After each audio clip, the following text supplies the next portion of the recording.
The Phillies haven't been the sexiest managerial opening so far this offseason. When the Yankees and Red Sox both have open jobs, they tend to dominate the headlines after all. But there are only 30 MLB managerial positions, and few aspiring managers have the luxury of turning down a job like Philadelphia, even if the Phillies are mid-rebuild, coming off a 66-96 season.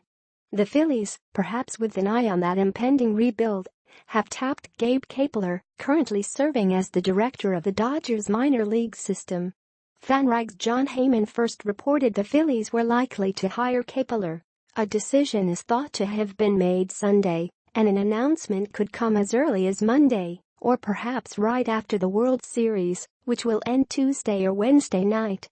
Kapler, the Los Angeles Dodgers director of player development, finished second to Dave Roberts for the Dodgers managerial job a couple years ago and has been interested in becoming a manager.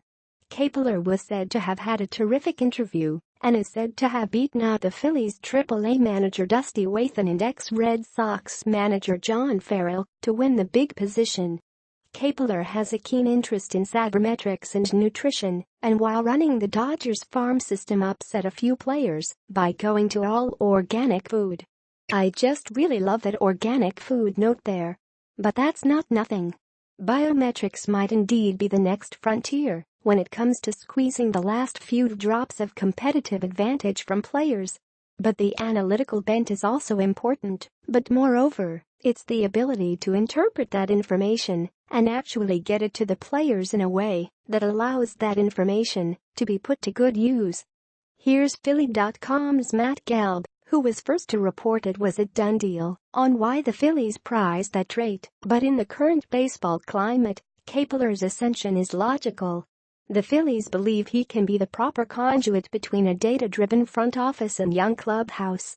Kapler can espouse virtues based both in numbers and his experiences. Communication, motivation, and a forward-thinking mentality. All wrapped up in a 42-year-old former player. Kapler was always going to get a shot at a major league job, and while the Phillies might be a few years away from contending, Kapler's the kind of guy who should be around for the long haul.